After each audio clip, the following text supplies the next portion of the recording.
Flying জ্যাট সিনেমাটা আমরা দেখেছি। অ্যালিস ইন ওয়ান্ডারল্যান্ড গল্পে আমরা পড়েছি কিভাবে অ্যালিস একটা গর্তের মধ্যে পড়তে পড়তে এক রূপকথার জগতে পৌঁছে যায়। আজকের প্রতিবেদন যে ব্যক্তিকে নিয়ে, তিনি কোনো রূপকথার জগতে পা রাখতে পেরেছেন কিনা জানা নেই, তবে তিনি স্বয়ং যে রূপকথার গল্পে ঠাঁই পেতে চলেছেন তা এক প্রকার নিশ্চিত। বাবা, ওরে বাবা, না না, ভয় খেয়ে যাবেন না। তবে ইনি জেসে বাবা নন, ইনি হলেন মহাশক্তিধর ফ্লাইং বাবা, বাংলায় যাকে বলে উড়ন্ত বাবা। আচ্ছা বলুন তো, মানুষ কি সত্যিই পারে মহাকর্ষ সূত্রকে বুড়ো আঙুল দেখিয়ে পাখির মতো আকাশে ডানা মেলতে? কোনো অলৌকিক বা দৈব শক্তিতে কি সত্যি বাতাসে ভেসে থাকা সম্ভব?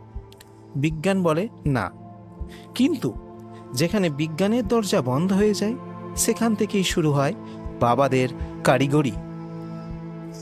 ঘটনাটি অন্ধ্রপ্রদেশের। সেখানকার এক ৪৯ বছর বয়সী ব্যক্তি নিজেকে ফ্লাইং বাবা বা উড়ন্ত বাবা বলে দাবি করতেন। তিনি এক মারাত্মক ও মর্মান্তিক দুর্ঘটনার শিকার হয়েছেন। ওই বাবা হয়তো ভুলে গিয়েছিলেন অন্ধবিশ্বাসের মাধ্যমে সাধারণ মানুষকে সহজেই টুপি পরানো যায়, প্রকৃতির নিয়মকে বুড়ো আঙুল দেখানো যায় না।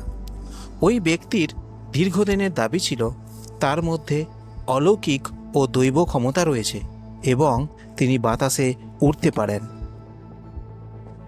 নিজের এই তথাকথিত ডিভাইন পাওয়ার বা অলৌকিক ক্ষমতা প্রমাণ করতেই তিনি জড়ো করেছিলেন কিছু মানুষকে। এরপর একটা উঁচু পাহাড়ের চূড়া থেকে তিনি নিচের দিকে ঝাঁপ দেন। তিনি ভেবেছিলেন তার অলৌকিক ক্ষমতা তাকে বাতাসে ভাসিয়ে রাখবে, কিন্তু বাস্তব ছিল অত্যন্ত নির্মম।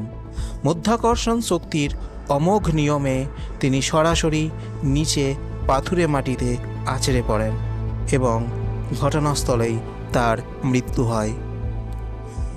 এই ঘটনাটি সোশ্যাল মিডিয়ায় ভাইরাল হতেই দেশ জুড়ে তীব্র চাঞ্চল্য এবং আলোচনার সৃষ্টি হয়েছে। অনেকেই প্রশ্ন তুলছেন, একবিংশ শতাব্দীতে দাঁড়িয়ে যেখানে মানুষ চাঁদে ও মঙ্গলে পাড়ি জমাচ্ছে, সেখানে কিভাবে একজন মানুষ এমন অন্ধবিশ্বাসের বশবর্তী হয়ে নিজের জীবন বলি দিতে পারেন? ফ্লাইং বাবার এই ট্র্যাজেডি কোনো বিচ্ছিন্ন ঘটনা নয়। আমাদের সমাজে আজও অলৌকিক চিকিৎসার নামে, গুপ্তধনের লোভে কিংবা তথাকথিত গুরুদের অলৌকিক ক্ষমতা প্রমাণের চক্করে পড়ে বহু মানুষকে প্রাণ হারাতে হয়। অন্ধ্রপ্রদেশের এই ঘটনা আমাদের চোখ খুলে দেওয়ার জন্য আরও একটি সতর্কবার্তা। অলৌকিকতার কোনো বৈজ্ঞানিক ভিত্তি নেই। জীবন কোনো সিনেমা বা জাদু নয় যে পাহাড় থেকে ঝাঁপ দিলেই কেউ আপনাকে বাঁচিয়ে নেবে। সমাজ থেকে এই ধরনের কুসংস্কার দূর করতে প্রয়োজন শিক্ষার প্রসার এবং তীব্র জনসচেতনতা। কোনো অলৌকিক দাবির পিছনে অন্ধভাবে না ছুটে যুক্তি ও বিজ্ঞান দিয়ে তা বিচার করা উচিত। তবেই হয়তো ভবিষ্যতে আর কোনো প্রাণ এভাবে কুসংস্কারের বলি হবে না।